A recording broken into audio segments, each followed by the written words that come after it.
세례 요한은 성령을 통해서 이 땅에 메시아가 오심을 알았습니다. 그래서 광야로 찾아오는 사람들에게 세례 요한이 선포를 합니다. 회개하라. 이 땅에 오신 예수님도 구원의 사역을 시작하면서 외치신 첫 음성이 회개하라는 음성입니다. 그런데 사람들이 들었을 때 조금 기분 나쁠 수 있는 말, 바로 회개하라는 말이죠. 내 자신의 문제점을 누가 지적하면서 회개해, 고치라 이렇게 말한다면 그 말을 듣는 사람은 화가 나겠죠. 자기가 뭔데 나보고 고치라고 하느냐고, 너나 고치세요. 아마 이런 마음을 가질 수가 있고 오히려 그렇게 말하다가 공격을 당할 수도 있습니다. 내가 들었을 때 기분 나쁠 수도 있고 화가 날 수도 있겠지만 성경은 계속해서 세상을 살아가는 사람들에게 회개하라, 회개하라, 회개하라고 선포하고 외치고 있습니다. 그럼 성경은 왜 계속해서 사람들이 기분 나쁘든 듣고 싶지 않든 상관하지 않고 계속하여 회개하라고 선포하는 이유가 무엇일까요? 그 이유는 회개로부터 모든 것이 새롭게 출발되기 때문입니다. 믿음의 시작도 신앙 생활도 하나님과 동행하는 삶도 회개로부터 시작됩니다. 그러므로 우리의 모든 믿음의 길, 신앙의 길, 우리가 하나님을 향하는 믿음의 여정도 회개가 없이는 일어나지 않는다는 것입니다.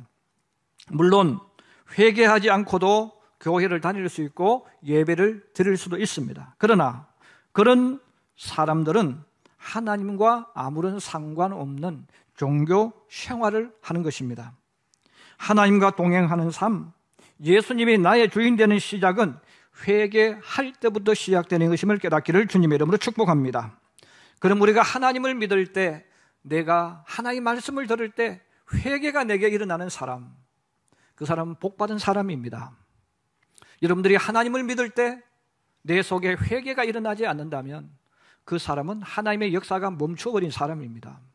그럼 회개라는 것은 너무너무 중요한 것이고 믿음의 모든 여정도 회개로부터 시작된다는 것을 기억하기를 주님의 이름으로 축복합니다.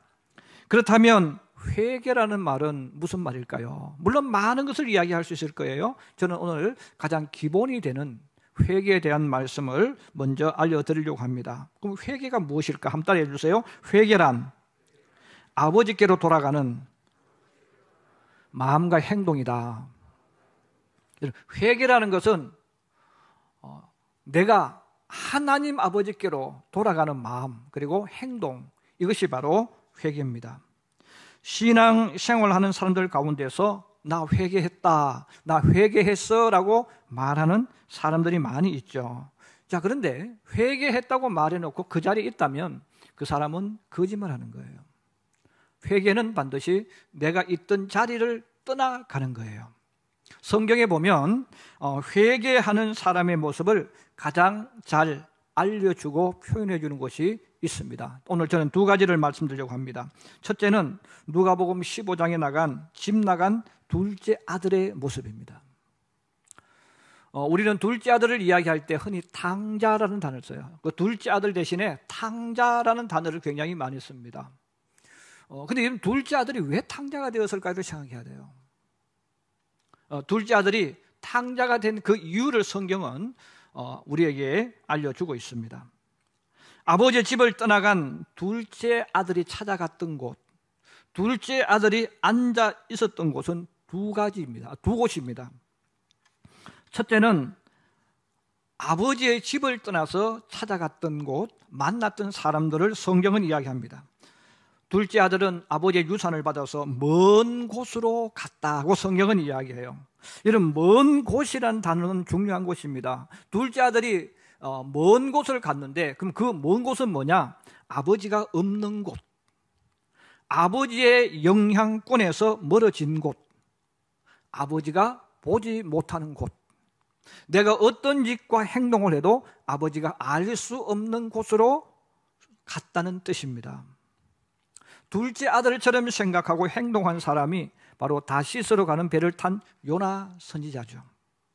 이 요나 선지자가 다시스로 가는 배를 탄 이유가 뭡니까? 하나님이 볼 수 없는 곳, 하나님이 나를 부를 수 없는 곳으로 도망가기 위해서 다시스로 가는 배를 타는 겁니다. 배를 탄 이후에 왜 화물칸으로 들어가서 잠을 자겠습니까? 똑같죠. 하나님이 나를 볼 수 없는 곳, 화물칸 속에 짐처럼 있으면 하나님은 나를 발견하지 못하겠지, 이런 생각이죠. 자, 그렇다면 이런 행동은 누가 합니까? 나쁜 짓을 계획하고 행동하는 사람들이 하는 짓입니다. 죄를 짓고 나쁜 짓을 하는 사람들은 꼭 사람들이 없는 곳, 다른 사람들의 시선이 보이지 않는 어둡고 컴컴한 곳에 모입니다. 그리고 그곳에서 그들은 나쁜 일을 계획하고 준비하는 거죠. 둘째 아들이 아버지의 돈을 들고 찾아간 곳이 바로 그런 곳입니다. 아버지가 자신을 찾을 수 없는 곳이죠. 아버지의 시선에서 멀어진 곳이죠. 둘째 아들은 그곳에서 흥청망청 돈을 마음껏 쓰면서 부어라 마시라 하면서 살았습니다. 그는 모든 일을 하면서 나 이거 사업을 잘하기 위해서, 인간관계 잘하기 위해서 지금 이렇게 하고 있다는 변명을 함께 붙이면서 그렇게 합니다. 육체의 향락에 빠져서 부어라 마시라 하면서 살아가는 곳, 바로 죄악의 장소죠. 타락의 장소죠. 그런 장소에는 하나님 없는 사람들로 가득한 곳입니다. 그래서 둘째 아들이 왜 탕자가 될 수밖에 없는가를 성경은 이걸 이야기해 주는 거예요. 여러분, 하나님을 잘 믿는 믿음의 사람이 왜 그 사람이 하나님을 떠나가게 될까요? 그 사람이 믿음이 없어서 그럴까요? 아니라는 거죠. 믿음하고 아무 상관없다는 거예요. 바로 내가 어떤 곳을 찾아가느냐, 내가 어떤 사람을 만나느냐가 그 사람의 신앙과 삶 전체를 바꾸어버린다는 거예요. 믿음 좋은 사람일지라도 믿음을 파산당하게 된다는 거죠. 어떨 때 이 둘째 아들처럼 하나님 없는 곳에 들어가고 하나님 없는 사람들과 만나서 친구가 되어지고 함께 어울리면 자기도 모르게 그렇게 만들어져 가는 거예요. 그 두 번째로 이 둘째 아들이 찾아간 곳이 어디입니까? 성경이 또 알려줍니다. 돼지 농장에 들어갔다 그랬어요. 여러분, 돼지 농장에 들어갔다는 것은 굉장히 중요한 이유를 우리에게 알려줍니다. 이스라엘 백성은 애굽에서 400여 년간 살면서 처음에는 총리 대신에 가족으로서 하나님 백성인 아브라함과 이삭과 야곱의 후손으로서 당당하게 살아갑니다. 여러분, 총리가 보통 총리가 아니잖아요. 애굽을 구원한, 기근에서 구원한 위대한 인물입니다. 그래서 사람들에게 대접받고, 사람들이 누구냐고 물으면 우리는 요셉 총리의 형 후손들이라고 하면 사람들이 인정해주고 존중해줬어요. 근데 나중에 성경 보면 이스라엘 민족이 노예가 되고 종이 되어졌어요. 하나님의 백성은 만왕의 왕의 백성인 줄로 믿습니다. 하나님의 자녀는 만왕의 왕의 자녀입니다. 얼마나 고귀한 신분인지 몰라요. 얼마나 아름다운 신분인지 몰라요. 그런데 그 고귀한 신분을 다 잃어버리고 노예가 되었다는 것이죠. 그리고 노예가 되어져서 자신들도 모르게 길들여지고 순종하는 불행한 사람들이 되었습니다. 여러분, 우리가 예수 믿는다는 것, 하나님의 자녀가 되었다는 것은 놀라운 신분, 놀라운 특권을 얻는다는 거예요. 우리가 하나님의 자녀인데 우리가 어떻게 세상을 살다 보면 내가 세상 사람들에게 끌려가고 있어요. 내가 세상 사람들에게 지배를 당하고 있어요. 내가 세상 사람들에게 끌려가고 지배당하고 그들이 흉내내고 있다는 것은 비극적인 것입니다. 그래서 하나님께서 노예된 이스라엘 백성들을 원래의 자리, 거룩한 백성의 자리, 하나님 백성의 자리로 되돌리기 위해서 하나님께서 가르치시고 교육하신 것이 나옵니다. 그 중에 하나가 먹는 문제, 마시는 문제입니다. 거룩한 백성, 고귀한 사람은 먹는 것, 마시는 것에 대해서 집중 훈련을 받습니다. 왜냐하면 먹고 마시는 것이 그 사람의 신분과 생각과 행동을 결정짓기 때문입니다. 그러므로 하나님은 이스라엘 민족에게 음식을 정해주시면서 두 가지 종류로 나누어 주셨어요. 부정한 음식. 이 부정한 음식은 뭡니까? 먹어서는 안 되는 음식. 너가 그 음식을 먹으면 너가 부정해지는 거예요. 더럽혀지는 거예요. 그래서 부정한 음식을 하나님께서 알려주셨죠. 그리고 정한 음식, 바로 먹을 수 있는 음식, 너가 그걸 먹으면 건강해지고 너의 삶과 인격과 생각과 모든 삶 속에 유익을 주는 것, 이 두 가지로 하나님께서 나누어 주셨습니다. 일반 사람들은 아무 음식이나 다 먹어도 상관없습니다. 그러나 귀족들과 왕족은 아무 음식이나 먹지 않습니다. 품위를 떨어뜨리거나 신분에 맞지 않는 것은 먹고 싶어도 먹지를 않는 거예요. 그래서 육군 사관학교에 가면 장교를 훈련시킬 때 제일 먼저 훈련시키는 게 있어요.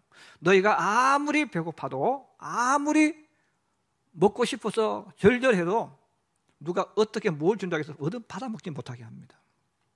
그런데 사병들은 배가 고프면 누가 건빵 주면 건빵 받아먹고 뭐 이것 좀 다 받아먹습니다. 그러나 장교들은 아무리 배고파도 안 먹습니다. 왜 그럴까요?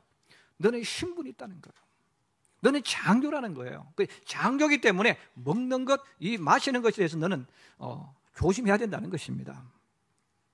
그래서 하나님께서 너희는 거룩한 백성, 하나님의 백성, 너희는 보통 백성이 아니야. 그러므로 너희는 보통 백성이 아니기 때문에 먹는 문제를 올바로 알고 살아야 된다는 거죠. 그래서 하나님께서 레위기 11장에 먹는 음식에 대한 이야기를 해 주십니다. 그 중에 하나가 돼지죠. 레위기 11장 7절에 돼지에 대해서 이렇게 말합니다. 돼지는 굽이 갈라져 쪽발이로되 책임지를 못함으로 너희에게 부정하니 그랬어요. 이 돼지는 쪽발인데, 굽이가 쪽발인데 요 조건은 돼요. 그런데 중요한 것은 뭡니까? 책임지를 못함으로 부정하게 된다. 너희가 그것을 먹으면 부정하게 된다. 이 돼지는 우리 신앙인들의 모습을 우리들에게 같이 이야기해 주는 거예요. 신앙인으로 표현하면 교회를 다니고 예수를 믿는다고 말해도 하나님의 말씀을 듣지만 하나님의 말씀을 마음속에 받아들이지 못하고 그 말씀을 되새김질하지 못하는 사람, 다시 말하면 그 말씀이 그 속에서 역사하지 않는 신앙인은 참 신앙이 아니다 하는 뜻입니다. 바로 둘째 아들이 앉아 있었던 곳, 머물러 있었던 곳은 돼지 치는 농장입니다. 여러분, 돼지 농장은 무슨 뜻입니까? 돼지들로 가득한 곳이죠. 결국은 둘째 아들이 찾아간 그곳, 자신의 인생의 문제를 어떻게든 해결해 보려고 찾아갔던 그 장소가 부정한 음식들이 가득한 곳이에요. 그러면 그 돼지들을 치는 사람은 누굽니까? 이스라엘 백성은 돼지를 치지 않습니다. 결국은 이방인들이 돼지를 치는 거죠. 여러분, 이방인은 무슨 뜻입니까? 하나님이 없는 사람들입니다. 하나님 말씀이 없는 곳이고 하나님이 없는 사람들이 가득 차 있는 그곳, 바로 돼지 농장입니다. 우리는 이런 곳을 통칭해서 죄의 장소라고 불러요. 죄가 가득한 곳이라고 말합니다. 이런 하나님이 없는 곳은 죄의 장소이며 죄로 가득한 곳이죠. 성경이 우리에게 알려주는 것은 바로 이거예요. 둘째 아들이 탕자가 된 결정적인 이유는 그가 미련해서 그런 것도 아니고 사업을 못해서도 아니라는 거예요. 그는 아버지 집에 있을 때 훈련받은 아들입니다. 그런데 그가 왜 타락될 수밖에 없었을까요? 바로 찾아간 장소가 문제가 있다는 거예요. 그가 만난 사람들에게 문제가 있다는 거예요. 그렇습니다. 저도 여러분도 나는 믿음 지킬 거야, 나는 어떻게 하든 하나님 백성으로 살아갈 거야, 우리 스스로가 자기에게 얼마든지 격려할 수 있지만, 여러분, 내가 서 있는 장소가 잘못되어지면, 내가 만나는 사람이 잘못되어지면 신앙이 무너지고 신앙이 파괴되어지는 순간적이에요. 그래서 시편 1편에서 가장 먼저 우리에게 알려주는 것이 있어요. 복 있는 사람은, 그랬어요. 여러분, 복 있는 사람은 어떤 사람입니까? 죄가 있는 장소에 안 간다는 거예요. 죄를 짓는 사람이 있는 곳에 안 들어간다는 거죠. 하나님이 없는 사람들의 그 모임에 들어가서 함께 어울리지 않는다는 거예요. 그런데 탕자가 될 수밖에 없는 이유가 뭡니까? 그곳에 들어갔다는 거예요. 하나님 없는 사람들이 가득한 그곳에 들어가서 그들과 친구가 되고 함께 어울려 먹고 마시고 하니까 자기도 모르게 시간이 지나가면서 양심이 마비되어지고 생각이 마비되어지고 하나님이 없는 사람으로 만들어져 가니까 자기도 모르게 점점 인생의 낭떠러지로 흘러 내려가 버린 것입니다. 그렇습니다. 우리 신앙인들이 정말 조심해야 될 것이 바로 이것입니다. 오늘도 주님 앞에 나와 예배드린 우리 성도 여러분, 내가 서 있는 장소를 되돌아보기를 주님의 이름으로 부탁합니다. 내가 만나는 사람이 어떤 사람인가를 우리는 되돌아봐야 됩니다. 우리는 친구를 통해서 닮아가잖아요. 그나마 둘째 아들이 그래도 희망이 있는 이유는 그 잘못된 장소를 첫 번째도 찾아갔고 두 번째도 찾아갔죠. 그의 인생은 점점점 낭떠러지가 되어집니다. 여러분, 예수 믿으면서도 마찬가지예요. 여러분들이 사람을 만나고 상담을 할 때도 하나님이 없는 사람들을 만나서 상담하고 하나님이 없는 사람들과 만나서 내 인생의 조언을 구할 때에 여러분에게 유익되는 일은 없다는 거예요. 왜? 그들은 그들의 방법으로 가르쳐 주는 거예요. 하나님을 믿는 사람에게 소망이 생기는 것은 하나님께로 돌아올 때 있습니다. 그러면 이 둘째 아들이 탕자에서 아들로 만들어지는 과정을 성경은 우리에게 이야기합니다. 그 자리를 털고 일어났다는 거예요. 비록 지금 그가 서 있는 그 자리가 돼지치는 자리고 하나님 없는 사람들로 가득한 자리고 부정한 자리지만 그는 그 자리에서 일어났다는 거예요. 그리고 아버지께로 방향을 틀어서 걸어가기 시작했다는 겁니다. 여러분, 이것이 바로 회개입니다. 그러면 이 땅에서 아무리 소망 없는 사람이라도 또 지금까지 살아온 그의 삶 속에 사랑과 존경받을 만한 일이 아무것도 없다 할지라도, 실패로 가득 찼다 할지라도 그 자리에서 일어나서 아버지께로 걸어가는 그 순간부터 그 사람은 새로운 미래가 만들어지기 시작합니다. 그 사람의 생애가 어떻게 만들어질지는 우리 아무도 몰라요. 그러나 하나님을 향하여 발걸음을 옮기고 하나님 앞에 나가는 그 순간부터 그 사람 생애 속에 하나님의 역사가 일어나는 것입니다. 이것이 바로 회개라는 거예요.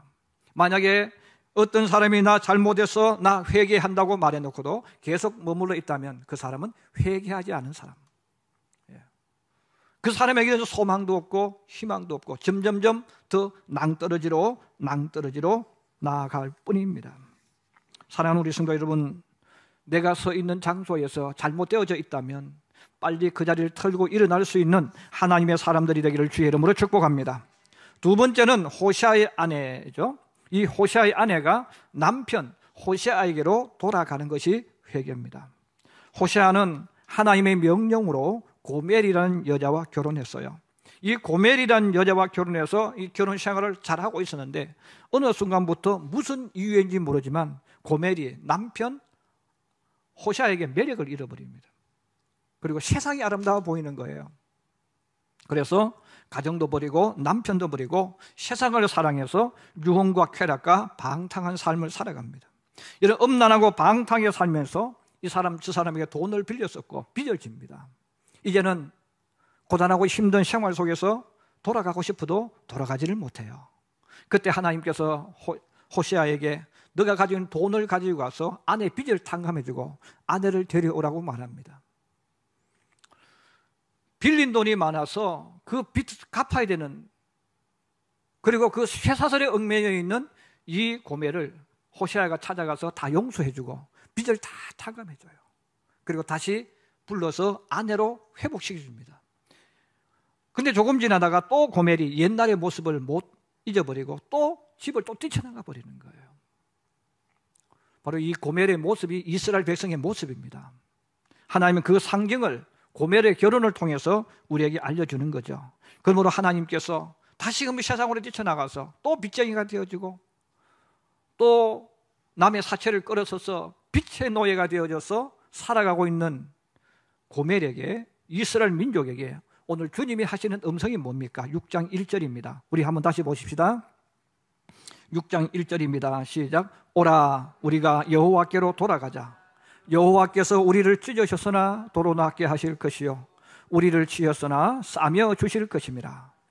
여러분, 내가 죄의 노예 속에 있고 내가 빚에 짓눌려 있어요. 소망이 없죠, 이제 고멜은. 근데 하나님께서 호세아의 입을 통해서 소망 없고 절망 속에 갇혀있는 이 고멜에게, 이스라엘 민족에게 말합니다. 여호와께로 돌아오라는 거예요. 여호와께 돌아가자는 것입니다. 하나님께 돌아가면 기회가 생깁니다. 하나님께 돌아가면 새로운 시작이 일어나는 거예요. 이것이 바로 회개라는 의미입니다. 그러므로 회개는 하나님 없던 곳에 있던 성도가 하나님께로 돌아가는 것이죠.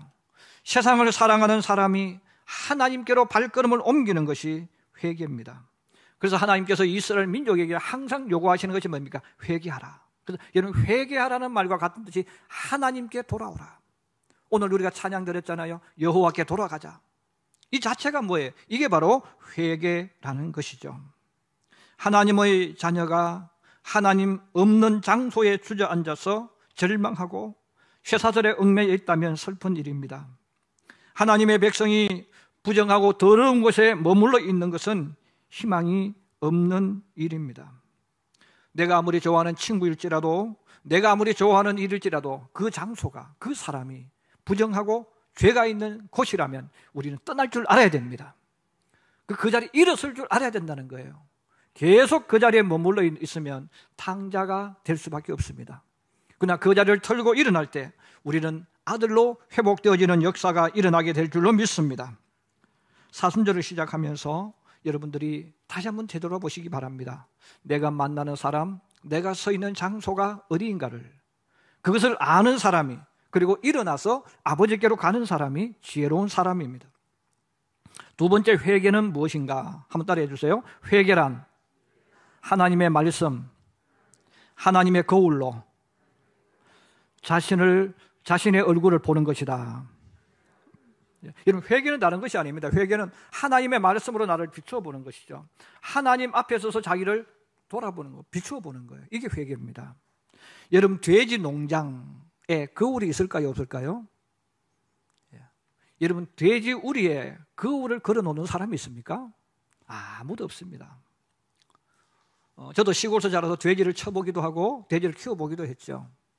근데 돼지 우리에, 돼지 농장에 거울은 없어요. 또 거울이 있다 하더라도 돼지는 그 거울을 쳐다보지도 않겠죠. 쳐다봐도 무슨 의미인지 모르겠죠. 그러므로 돼지는 부정하고 불결하고 우리 사람이 누울 수 없는 현장에 있습니다. 그럼에도 불구하고 그들은 보지를 못해요. 알지를 못해요. 그래서 거기서 뒹굴고 뭐 이렇게 하지 않습니까? 제 주변에 있는 친구들 중에 하나님을 믿지 않는 친구들이 많이 있습니다. 이들은 하나님을 믿지 않는 친구들이기 때문에 거울을 보지 않는 거죠. 하나님 말씀의 거울을 보지 않기 때문에 자기 모습을 알지 못해요. 그래서 자기 모습을 알지 못하지만 얼마나 큰 소리 치는지 모릅니다. 항상 저와 만나서 이야기하면 제가 목사이라도 저 앞에서 가끔 그렇게 큰 소리 쳐요. 나는 세상에 살면서 남에게 손해를 끼친 적이 없이 살았다. 나는 바르게 살고 열심히 살았다고 이야기해요. 또 다른 사람이 어떤 실수를 하면 그걸 지적질하고 또 깔깔대고 비웃었어, 그렇게 합니다. 더 나아가서 교회 다니는 사람들에게 그렇게 말을 해요. 교회 다니는 사람들에게 배울 점이 별로 없는 것 같아. 교회 다니는 주변 사람들을 바라볼 때 교회 안 다니는 나보다도 더 못한 것 같다, 그런 이야기를 합니다. 또 더 심한 말도 합니다. 교회에 가서 배울 것이 무엇이 있느냐고 이야기를 해요. 여러분, 그들이 왜 그렇게 말을 할까요? 자기의 모습을 보지 못하기 때문에 그렇습니다. 만약 자신의 말과 행동을 거울로 보게 된다면 감히 그런 말을 하지 못하는 거죠. 여러분, 하나님의 말씀으로 나를 비추어 보면 우리는 부끄러워서 내 자신의 모습을 이야기할 수가 없는 거예요. 바로 하나님 앞에 서는 사람, 여호와께 돌아가는 사람은 남을 비판하지 못합니다. 그 사람이 아무리 잘못을 했을지라도 그 사람에게 돌을 던질 수가 없습니다. 왜? 나도 똑같은 사람이니까. 사도 바울은 바리새인으로 지낼 때 자신은 최고의 완벽한 사람, 율법을 잘 지키는 사람, 다른 사람에게 피해를 끼치지 않고 정의롭고 올바르게 사는 사람이라고 생각했습니다. 그 자부심을 가지고 긍지를 가지며 살았죠. 그러나 그 사도 바울이 하나님 앞에 섰을 때, 또 점점 하나님 앞에 서는 날이 길어지고 많아질 때 그가 자기를 어떤 사람으로 고백합니까? 디모데전서 1장 13절, 디모데전서 1장 15절에 바울이 이렇게 고백합니다. 한번 따라해 주세요. 내가 전에는 비방자요, 박해자요, 폭행자였으며 죄인 중에 내가 괴순이라. 바울이 그 고백했어요. 그가 하나님 앞에서 하나님 말씀으로 자기를 비추어 보기 전에, 거울로 보기 전에는 나는 이 세상에서 정직하게 살았고 바르게 살았고 남에게 피해를 끼친 적이 없었고 나는 율법대로 살았다. 나는 정의롭게 살았다. 이렇게 생각했어요. 그러나 하나님 앞에 섰을 때, 하나님의 거울로 자기를 비추어서 보았을 때 그는 고개를 숙이고 맙니다. 하나님, 제가 전에는 비방자였고 폭행자였으며 박해자였습니다.